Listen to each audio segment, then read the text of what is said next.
Hello everyone, this is MC Sears again. My name is Pastor Joy Gabasa, bringing to you a very special Holy Week presentation because the center of your life must be the passion of the Christ.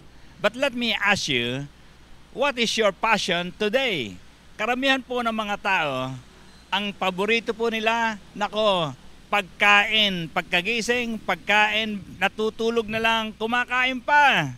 Ito po ang salita ni Jesus. Samantalang makailang ulit na sinabi ng mga alagad kay Jesus, Rabi, kumain na kayo.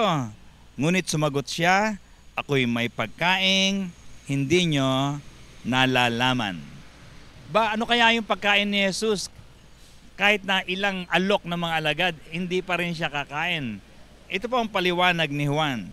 Sinabi sa kanila ni Jesus, ang pagkain ko'y ang tuparin ang kalooban ng nagsugo sa akin at tapusin ang pinapagawa niya sa akin.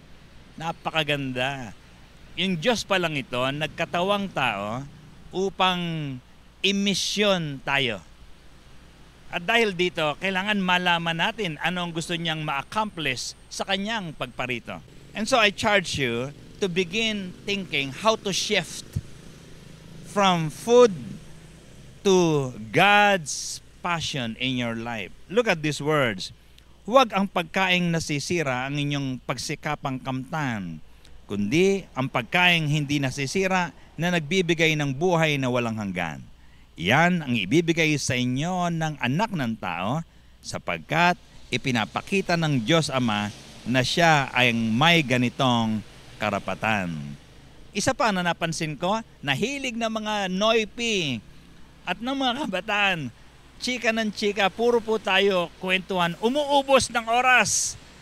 Napakahilig po natin sa mga kwentuhan. And why not? We are social beings, pero baka po walang kwenta. Mga magkasintahan, they talk about sweet nothings. Kaya't sinabi sa kanya na Pilato, hindi mo ba naririnig ang marami nilang paratang laban sa iyo? Here's the line, ngunit hindi pa rin siya umimik. Most people spend life defending themselves about so many chismis and gossips. We have to increase input of God's Word and remove lies in our lives. Sabi po ni Apostol Pablo, sapagkat malalaman natin kung ang isang tao ay pinaghaharian ng Diyos sa pamamagitan ng kanyang mga gawa at hindi sa salita lamang. Huwag pong masyadong madaldal na pagbiruan na nga po yung mga marites, although it is offensive to real marites, pero dapat po mag-ingat-ingat din, baka po we're spending too much life on lies and rumors. Because of that, gusto kong tingnan nyo mabuti ang maraming nagkalat ngayon na mga kasinungalingan. Sabi ng mga tao, ay, lahat naman pupunta sa langit, it's a lie. Lahat ng tao ay anak ng Diyos, it's another lie. Pag namatay ang baby, magiging angel. It's a lie. Look at this. God has unconditional love for me. That's an extreme lie. Alam niyo po ba na hindi totoo ang mga yon? We have to focus on the purpose of the Lord, why He came. He wants to instruct us, give us the truth. Total naman, Semana Santa, this Holy Week po, mangilin po tayo, magbulay-bulay. Ito ang ganda po ng sinabi ni Juan. Narito ang kordero ng Diyos na nag-aalis ng kasalanan ng sanlibutan. You have to be connected to Jesus, the Lamb of God. Why? Sapagkat ang kanya pong misyon, konfrontahin ka, get connected to you, and address the sin inside you. Para po hindi tayo assuming lang. Sometimes we go to church, psychologically we feel good. Di ba? At ang pakiramdam mo, uy, nagsimba ako, luminis ako sa aking sala. It's a lie. Look at these words. Paano lilinis ang kasalanan? Ang mga nagsisisi at nagbabalik loob ay magpapawi ng mga kasalanan. Upang magkagayon ay magsidating ang mga panahon ng kaginhawahang mula sa harapan ng Panginoon. Ang pagtanggap sa Panginoon pala, ibig sabihin ay magsisisi, magbabalik loob sa Diyos.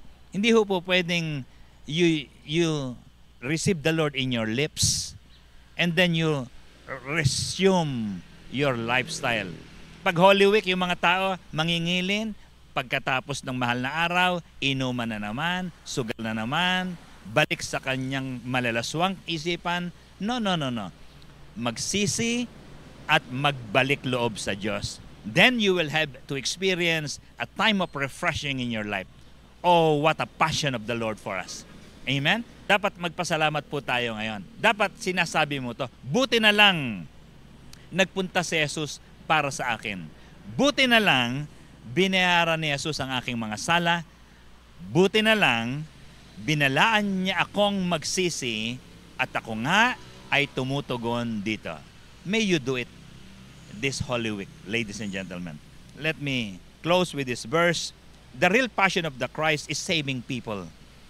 Sapagkat ang anak ng tao ay naparito hindi upang paglingkuran kundi upang maglingkod at upang mag-alay ng kanyang buhay para sa ikatutubos ng marami.